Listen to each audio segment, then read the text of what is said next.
She was the most selfless person I had ever met in clinic. She came in for neck pain, 6 months of it constant grinding. But within the first 5 minutes, it became clear that what she really needed to talk about wasn't her neck at all. It was her life. She was caring for her mother full time alone, and she hadn't taken a day off in 2 years. She told me almost with pride that she didn't have time for her own health, that her mom came first. Always. I have heard that sentence more times than I can count, and every time it breaks something in me, because the research is brutal on this point, and we need to talk about it today. Welcome to the Wellness Bridge. I'm Gary Chen, physiotherapist and founder of GC Integrative Physiotherapy and Wellness on the Gold Coast. This is the show where we bridge the gap between Western science and Eastern wisdom and find a path to balanced, sustainable health. Today we are talking about caregivers, the people who hold everyone else up, and what happens to their bodies and minds in the process. My guest today is Helen Tran. Helen is 47 years old, lives in Brisbane, and has been the primary carer for her mother, who was diagnosed with vascular dementia 3 years ago. Helen isn't a medical professional. She's a graphic designer. And for 3 years, she has been doing one of the hardest jobs on earth, while somehow also trying to do her actual job. Helen, thank you so much for being here. Thank you, Gary. I've wanted to talk about this for a long time because I think a lot of people are going through exactly what I went through, and nobody's really saying it out loud. So let's say it out loud. Tell me what the first year looked like. The first year, I thought I was managing. I had a routine. I'd get up early, go to mom's house, get her ready, organized. Then I'd come home, work, go back in the evening, settle her down. And I told myself that was just the new normal. I thought I was coping. But my body had a different opinion. I started getting this pain in my right shoulder, just from the transfers, lifting mom from her chair, from the bed, and then my lower back went. And I kept pushing through it because I genuinely believed that stopping was not an option. She needed me. Who else was going to do it? And that is such a common story, Helen. What you described, the shoulder, the lower back, this is not bad luck. This is the predictable biological outcome of what caregiving does to a body. Research published in 2024 in the Journal of the American Geriatric Society reviewed 46 studies on physical pain in family caregivers. The findings were sobering. Caregivers of people with dementia, stroke, and cancer regularly develop musculoskeletal injury directly from caregiving tasks, transfers, lifting, holding awkward positions for long periods. The body is not designed to do that without support. I remember a physio friend of mine once said, "You're basically doing manual handling work without any training and without any breaks." And I was like, yes, that is exactly what I'm doing. And the numbers are staggering. Studies report that between 38 and 75% of informal caregivers develop musculoskeletal disorders. That is not a niche problem. That is a public health emergency that nobody is talking about. Nearly half to 3/4 of the people who are keeping our aging population at home and out of hospital are themselves in physical pain. But there's another layer to this, Helen, that goes beyond the physical. And I want to ask you about it because I think you experienced it. Did you ever reach a point where you just stopped feeling? Yes, and that scared me more than the pain did. I stopped crying at things that would have made me cry before. I stopped caring about things I used to love.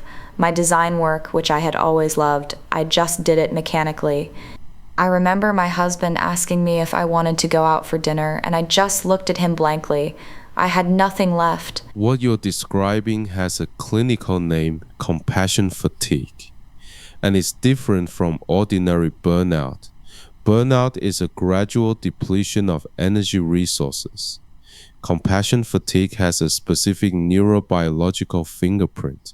It involves chronic activation of the stress response, the hypothalamic pituitary adrenal axis, which drives prolonged cortisol output. Over time, that dysregulates the nervous system's ability to feel reward, empathy, or joy. You essentially become physiologically desensitized to the emotions that were consuming you.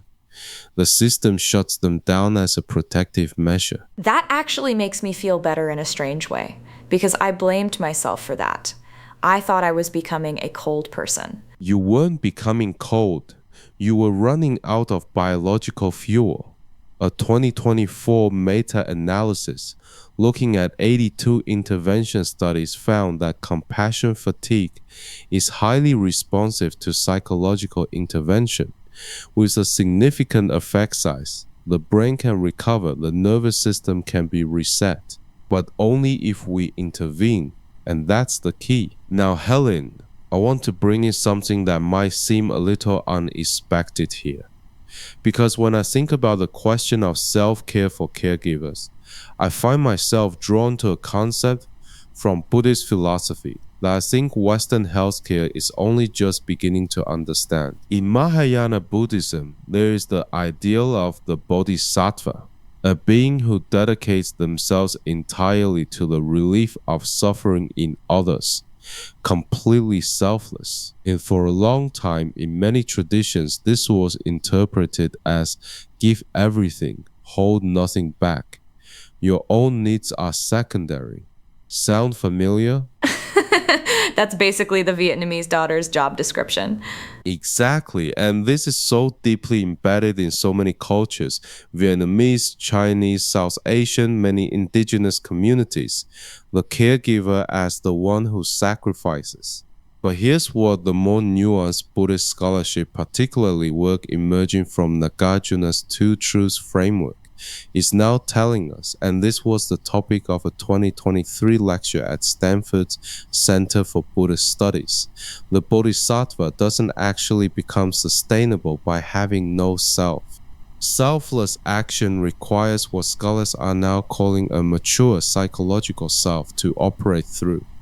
In other words, boundaries are not a betrayal of love. Boundaries are what make love last. I never thought about it that way. I always thought asking for help was weakness or selfishness.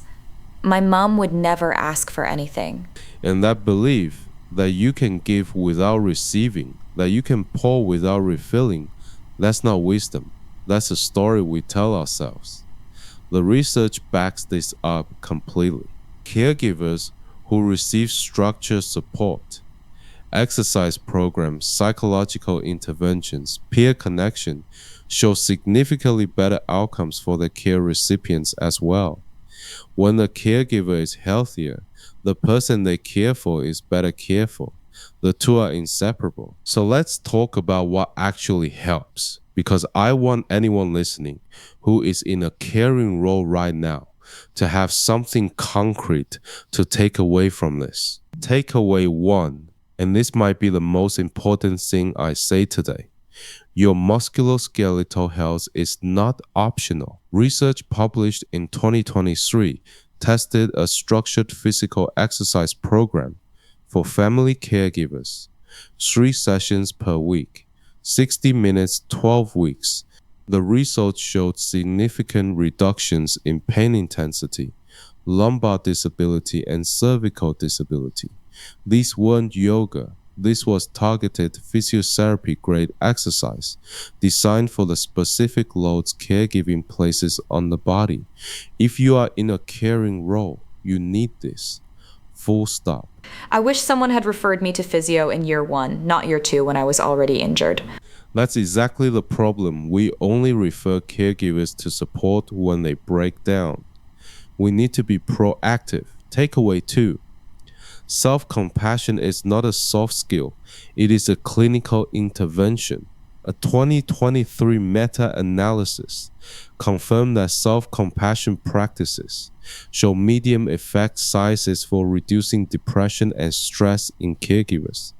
This includes simple daily practices, 3 minutes of kind internal language, a mindfulness of breath, noticing your own pain without judgment. These practices measurably change nervous system activation. Takeaway 3, the identity question. One of the most insidious things about caregiving is what researchers call role engulfment. You stop being a whole person and become only the caregiver. The research shows this is strongly correlated with depression, lower self-esteem, and reduced physical health. You need at least one regular activity that has nothing to do with caring. A walk, a creative practice, a meal with a friend. Not a luxury, a prescription. I started swimming again 6 months ago, just 3 mornings a week, and it genuinely changed my mental health more than anything else I tried. I go in the water, and for 40 minutes, I am just Helen. Not Mom's daughter, just me. That's it. That's the prescription. Takeaway 4. And this is particularly for those with loved ones with dementia. Please ask your GP or physio about carer-specific programs. In Australia, there are NDIS-funded caregiver support pathways, respite programs, and community physiotherapy services that most caregivers don't know exist. Advocacy for yourself is part of your care plan. And takeaway 5. If you are a healthcare professional listening to this, please screen your caregiving patients for physical pain and compassion fatigue. It is not separate from their clinical presentation. It is central to it. Helen, I want to end with you because you've been incredibly honest about a journey that a lot of people are living in silence.